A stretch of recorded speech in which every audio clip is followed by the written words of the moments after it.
According to our investment strategy allocations, we split the total capital available accordingly between the chosen investment areas within our growing portfolio.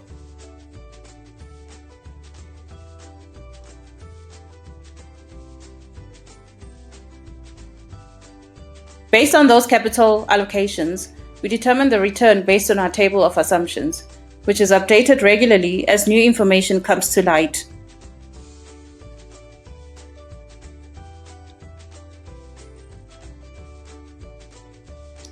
Lastly, we determine our fees as per our fees assumptions table.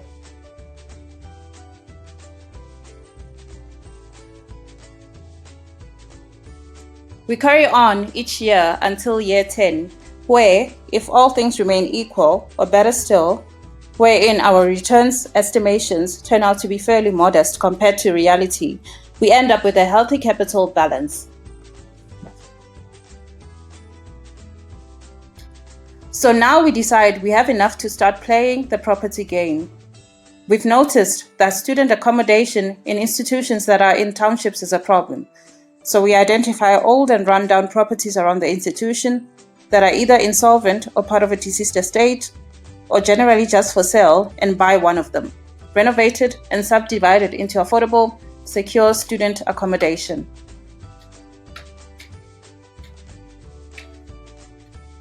This phenomenon is not unusual.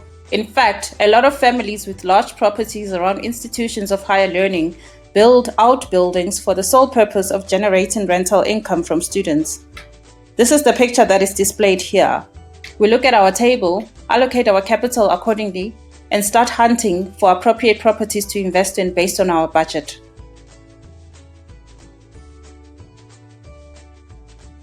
Your property investment can take many shapes.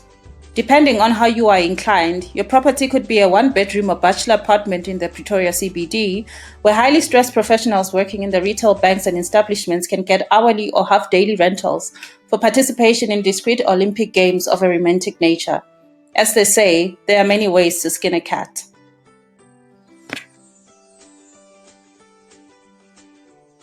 Next, the fees estimation. You will adjust accordingly as your journey unfolds and estimate more accurately. Using your research, make your return estimations a bit modest and your cost estimations more on the high end. That way, reality won't hopefully be so hard on you if there are suddenly drastic external winds in the market every now and then.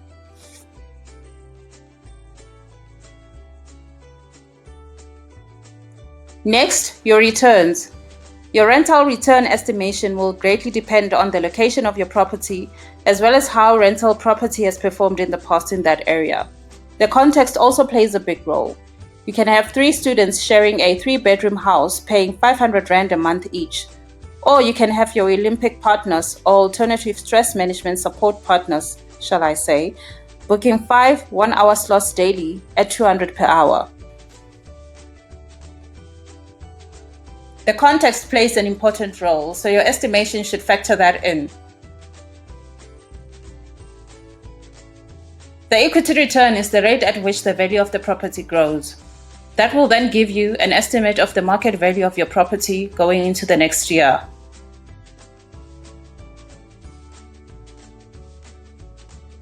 Note that for the year in which the property is being purchased, we've assumed that it would take a maximum of 6 months to get the property transferred, renovated if applicable, and marketed to potential tenants before we could actually start making money from the property.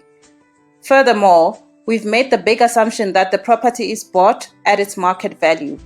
We've only accounted for half the rental and equity returns for that year.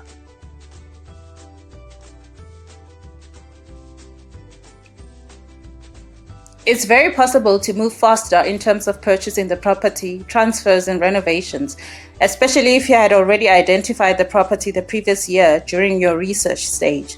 Furthermore, because the transaction is cash, it's very possible to purchase below market value and complete the transaction quickly. What this means is that in that scenario, the property returns would be higher than what is projected.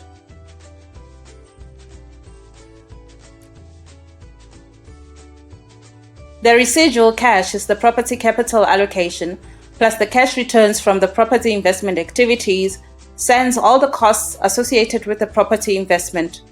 This is the amount that will go into your total available capital for the following year.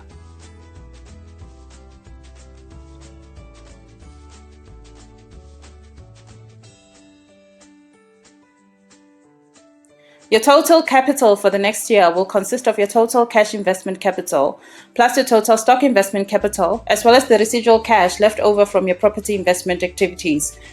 The rental return would also be reflected in this residual value.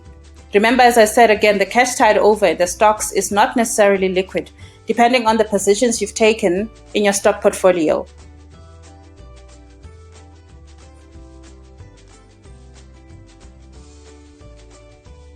The cash tied up in the property purchase is not liquid, so it's not included as part of your capital for the next year.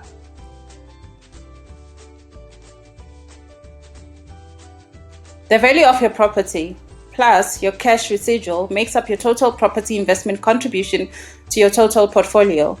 This total, along with your cash and stock totals, equal your total investment portfolio value for that year.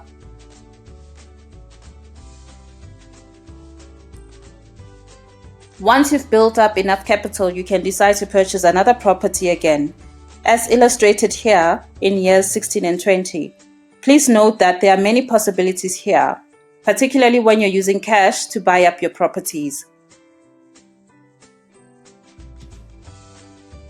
You can buy land in up-and-coming areas and just keep it, or you can buy land in rural areas for farming, one plot at a time. A small, unused space in a busy, high-traffic area could be enough to erect a secure container to rent out as a pop-up store for young entrepreneurs to market their small retail businesses, or even showrooms for their wares, such as built-in cupboards or furniture.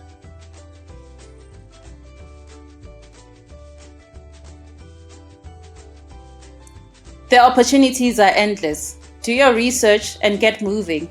Use your specific context to your advantage.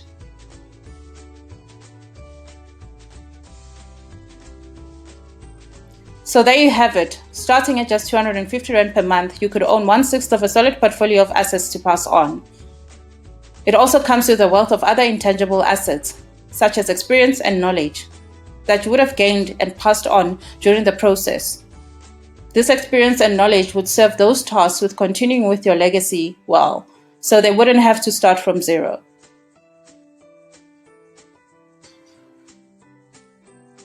Most importantly, you would have given your children something really important: exposure and options.